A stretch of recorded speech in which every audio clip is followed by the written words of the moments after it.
अच्छा देखिए, ये जो तूफान है इसकी आफत तो एक दो दिन के लिए है, लेकिन असली तूफान के थमने में अभी भी काफी वक्त लगेगा।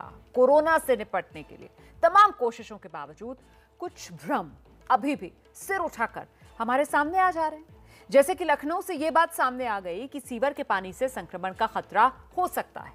एक और भ्रम इस बात को लेकर है कि कोरोना के मरीज के मरने के बाद उसकी लाश से भी संक्रमण का खतरा होता है।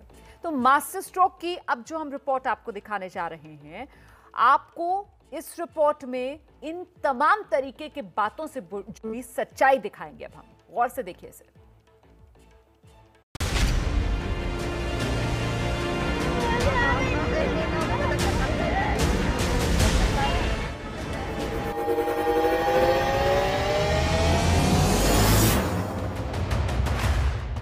देश में कोरोना का वायरस जितने रूप बदल कर आया है, उतने ही रूप बदल कर भ्रम भी सामने आए। आज हम कोरोना के नए स्ट्रेन की बात नहीं करेंगे, बल्कि भ्रम के नए स्ट्रेन को आपके सामने रखेंगे। पिछले 24 घंटे में लखनऊ से एक खबर आई। कहा गया कि कोरोना का वायरस अब हवा ही नहीं, पानी से भी फैलता है। SGPGI के माइक्रोबायोलॉजी विभाग ने 3 जगह से सीवर के पानी के सैंपल लिए थे। इनमें से एक जगह के पानी में कोरोना वायरस मिला। 19 मई को सीवेज सैंपल में वायरस की पुष्टि होने के बाद इसकी रिपोर्ट बनाई गई। ये रिपोर्ट NIV को भेजी गई है, जो ICMR को रिपोर्ट भेजेगा। पानी में मौजूद वायरस से संक्रमण फैलेगा या नहीं, ये अभी रिसर्च का विषय है। सच क्या है? क्या वाकई सीवर से कोरोना फैलता है? इसे लेकर हमने दिल्ली में एम्स के बड़े डॉक्टर से बात की, तो उन्होंने कहा अभी इस बात के कोई पक्के सबूत नहीं है। भ्रम एक नहीं सैकड़ों है।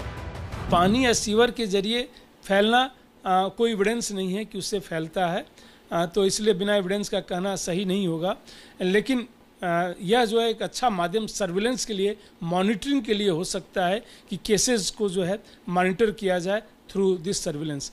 चीप है, सस्ता विधि है और इसको जो है लंबे समय तक किया जा सकता है। कुछ लोग इस बात को लेकर भी डरे रहते हैं कि कोरोना मरीज की मौत के बाद भी उसकी लाश से कोरोना संक्रमण फैलने का खतरा रहता है। इसे लेकर दिल्ली एम्स में फॉरेंसिक विभाग के प्रमुख डॉक्टर सुधीर गुप्ता ने साफ किया कि ऐसा बिल्कुल नहीं है। मौत के 24 घंटे बाद वायरस नाक और मुंह के भीतर सक्रिय नहीं रहता। एम्स से डॉक्टर सुधीर गुप्ता का कहना है कि कोरोना मरीजों की मौत के बाद 12 से 24 घंटे के अंतराल में 100 शवों का कोरोना टेस्ट किया गया, जिसमें रिपोर्ट नेगेटिव आई। उन्होंने ये भी कहा कि कोरोना मरीजों की मौत के बाद उनकी अस्थियां या राख इकट्ठा करना सुरक्षित है, क्योंकि अस्थियों या राख से कोरोना संक्रमण फैलने का खतरा नहीं है।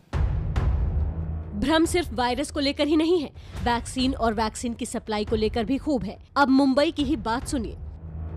BMC के कमिश्नर ने दावा कर दिया कि उन्होंने विदेश से वैक्सीन की खरीद के लिए ग्लोबल टेंडर जारी किए, जिसके बाद उन्हें 1 करोड़ डोज के लिए 8 आवेदन हासिल हो गए। BMC कमिश्नर इकबाल सिंह चहल ने 25 मई को खुद बताया था कि 1 बोली फाइजर एस्ट्राजेनेका और अन्य 7 बोली रूस की स्पुतनिक वैक्सीन सप्लाई करने के लिए लगी है। अब वैक्सीन बनाने वाली कंपनी फाइजर के प्रवक्ता ने बयान जारी करके कहा है कि ऐसी बोली लगाने के लिए कंपनी किसी को अधिकृत ही नहीं करती।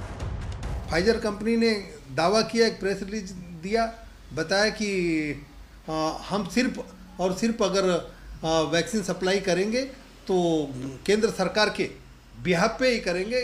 हमने किसी को भी फैसिलिटेटर या डिस्ट्रीब्यूटर या किसी भी राज्य सरकार से कोई एग्रीमेंट नहीं किया है।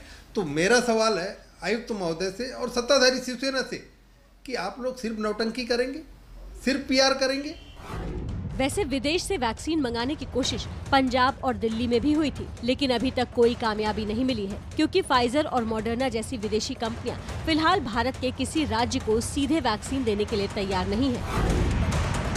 केजरीवाल इसे लेकर केंद्र पर लगातार निशाना साध रहे हैं। आज उन्होंने युद्ध और बम वाले बयान से सबको चौंका दिया। बीजेपी ने उस पर तीखा पलटवार भी किया। इस वक्त हमारा देश कोरोना महामारी के खिलाफ युद्ध कर रहा है। ऐसे युद्ध के समय हम ये नहीं कह सकते कि सब राज्य सरकारें अपना अपना देख लें। कल को अगर पाकिस्तान भारत पे युद्ध करता है तो हम ये थोड़ी कहेंगे कि सारी राज्य सरकारें अपना अपना देख लें। यूपी वाले अपने टैंक खरीद लें, दिल्ली वाले अपने हथियार खरीद लें, ऐसे थोड़ी होता है। आपने कहा कि जब पाकिस्तान से युद्ध होगा तो क्या यूपी अपनी टैंक बनाएगा और दिल्ली अपना हथगोले बनाएगा या फिर न्यूक्लियर बॉम्ब बनाएगा? बिल्कुल नहीं, बिल्कुल नहीं बनाएगा केजरीवाल जी। दुख तो इस विषय का है जब पाकिस्तान से युद्ध होता है, जब पाकिस्तान से वास्तविक रूप में लड़ाई होती है, सर्जिकल स्ट्राइक होती है, उस समय भी आप कहां बख्शते हैं हमें। और आज भी जब देश कोरोना से लड़ रहा है तो आप इस युद्ध में भी राजनीति ढूंढ रहे हैं। आप नहीं चाहते हैं कि इस युद्ध को हम जीतें। ये सच है कि देश में वैक्सीन का संकट है, लेकिन ये भी सच है कि वैक्सीन पर सियासत खूब हो रही है। लेकिन राजनेता ये भूल रहे हैं कि वैक्सीन लेने के लिए भटक रहा आम आदमी सब कुछ सुन रहा है और सब कुछ देख रहा है।